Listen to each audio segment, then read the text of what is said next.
جب کوئی اچھی چیز سامنے آتی تو دل چاہتا ہے آپ کے ساتھ بھی شیئر کروں، تاکہ ہم جو چیزیں پڑھ کے ابھی تک عمل نہیں کر رہے وہ عمل کرنے لگ جائیں. مجھے امید ہے نماز تو کچھ نہ کچھ امپروو ہوئی ہی ہوگی. آج صدقے کے بارے میں کچھ پڑھتے ہیں، دیکھتے ہیں ہم کیا کر سکتے ہیں. سعودی عرب میں ایک مصری عالم نے صدقہ کی عظمت اور فضیلت پر ایک دل نشین لیکچر ارشاد فرمایا. انہوں نے دوران گفتگو احادیث مبارکہ کے حوالے سے ذکر کیا کہ صدقہ بلاؤں، مصیبتوں اور بیماریوں سے نجات پانے کا بہترین آزمودہ نسخہ ہے. مصری عالم کی گفتگو کے دوران ایک مصری آدمی ہی کھڑا ہوا اور اس نے کہا کہ واقعی آپ کی بات مبنی بر حقیقت ہے. میں نے خود تجربہ کیا ہے کہ صدقہ انسان کو مصائب و آلام اور موذی امراض سے بچاؤ کا ذریعہ بن جاتا ہے. اس شخص نے اپنا واقعہ بیان کرتے ہوئے کہا کہ میں دل کے مرض میں مبتلا تھا، یعنی ہارٹ ڈیزیز تھی، اور میرا مرض انتہائی نازک صورتحال اختیار کر چکا تھا. مجھے 2 دفعہ ہارٹ اٹیک ہو چکا تھا. مقامی ڈاکٹروں نے میری زندگی اور موت کے درمیان ایک لکیر سے کھینچ دی. مجھے اپنی موت کے آثار نظر آنے شروع ہو گئے. میں نے آخری چارے کے طور پر امریکہ کا رخ کیا اور وہاں ماہرین نے امراض دل سے رجوع کیا. ان کے علاج سے مجھے کچھ افاقہ ضرور ہوا، مگر موت کے سائے ختم نہ ہوئے. پھر ہر 3 مہینے بعد امریکہ جانا میرا معمول بن گیا. ادویات کے سہارے میری زندگی کی سانس چل رہی تھی. ایک دن ایک عجیب واقعہ رونما ہوا. میں گوشت خریدنے کے لیے قصاب کی دکان پر گیا. وہاں ایک پردہ نشین خاتون کھڑی تھی. قصاب جب گوشت بناتے ہوئے فالتو چربی، چھچڑے وغیرہ نیچے پھینکتا تو اگر اس کے ساتھ معمولی سا گوشت چپکا رہ جاتا تو وہ عورت لپک کر اسے اٹھا کر اپنے بیگ میں ڈال لیتی. میں کافی دیر تک یہ منظر دیکھتا رہا. بالآخر میں نے اس عورت سے پوچھ ہی لیا کہ بہن یہ کیا ماجرا ہے، یعنی تم چن رہی ہو؟ خاتون نے بتانے سے انکار کر دیا. جب میرا اصرار بڑھا تو اس نے چھلکتی آنکھوں سے بتایا کہ میرے گھر میں 7 ماہ سے گوشت نہیں پکا. حالات نے اس موڑ پہ لا کھڑا کیا ہے کہ زندگی کی گاڑی بمشکل حرکت میں ہے. آج میرے چھوٹے چھوٹے بچوں نے ضد کی کہ ہمیں گوشت پکا کر کھلاؤ. میں گوشت خریدنے کی طاقت نہیں رکھتی، اس لیے قصاب کی دکان سے فالتو چربی وغیرہ سے لگے ہوئے گوشت کے ٹکڑے جمع کر رہی ہوں کہ انہی کا شوربہ بنا کر اپنے بچوں کی خواہش پوری کر دوں. اس درد بھری کہانی سن کر میرے رونگٹے کھڑے ہو گئے. میری آنکھوں سے آنسو چھلک پڑے. میں نے قصاب سے کہا، بہن جب چاہے جتنا چاہے گوشت خرید لے، آئندہ اس کی قیمت میں ادا کیا کروں گا. اور خاتون سے کہا کہ ایک بھائی کی طرف سے یہ ہدیہ قبول کیجیے. اس کے بعد میں اپنے گھر آ گیا.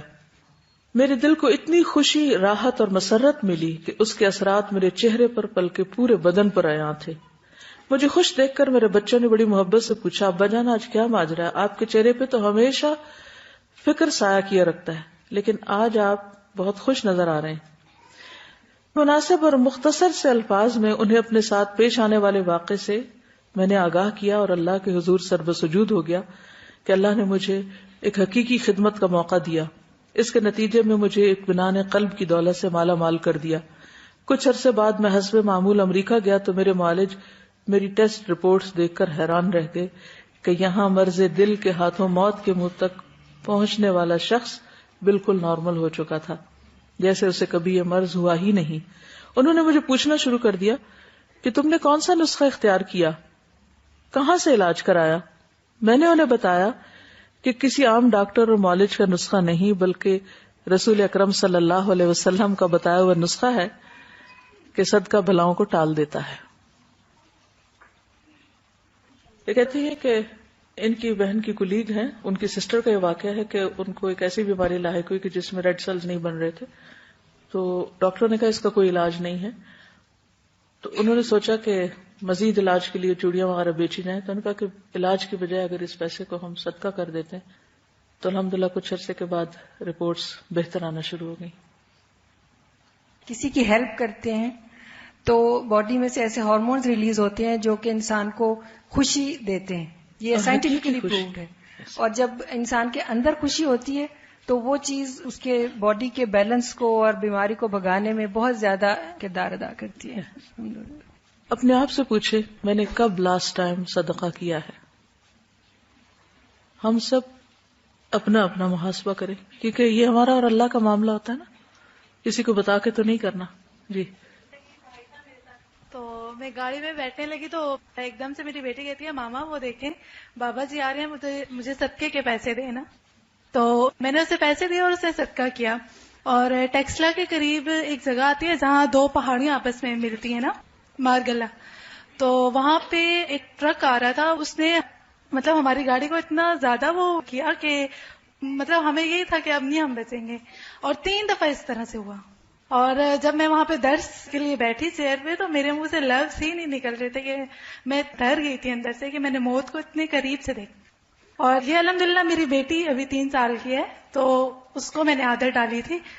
مطلب ہاں جی، اگر ہم کسی کو چیز سکھائیں تو وہ بچے بھی آپ کو بتا یاد دہانی کراتے. بالکل، یعنی اگر آپ بچوں کو سکھاتے ہیں تو خود آپ بھولنے لگے تو وہ فوراً آپ کو یاد کرا دیتے ہیں. یعنی اگر کوئی بیمار ہوتا ہے تو گوشت کا اسپیشل لوگ صدقہ کرتے ہیں. اور کھانے کی کسی بھی چیز کا کیا جا سکتا ہے، اس میں کوئی اسپیسیفک نہیں کہ اس کی گردن ہو یا کوئی اور ہو یا بکرا ہی ہو. اگر کوئی مرغی دینے کی طاقت رکھتا ہے تو مرغی دے دے. اور اس طرح میرے ساتھ ہوا بھی ہے. میرے بھی ہسبینڈ بیمار ہوئے تھے اور وہ بالکل ٹھیک نہیں ہو رہے تھے، اور جب میں نے گوشت کا صدقہ کیا تو اسی رات وہ کافی بہتری ہوئی. اسپیشلی گوشت کا کھانے کا بیسیکلی وَيُطْعِمُونَ الطَّعَامَ عَلَىٰ حُبِّهِ مِسْكِينًا وَيَتِيمًا وَأَسِيرًا. تو کھانا کھلانا جو ہے وہ جنت میں لے جانے والے کاموں میں سے. تو کھانے کا صدقہ واقعی بہت فائدہ مند ہے. اور پھر لوگ جو کہتے ہیں کہ باہر پھینک دیتے ہیں کہ چڑیاں چڑیاں، یہ غلط ہے. انسان زیادہ مستحق ہے کھانے کے. پرندے تو اپنا رزق خود بھی چن لیتے ہیں.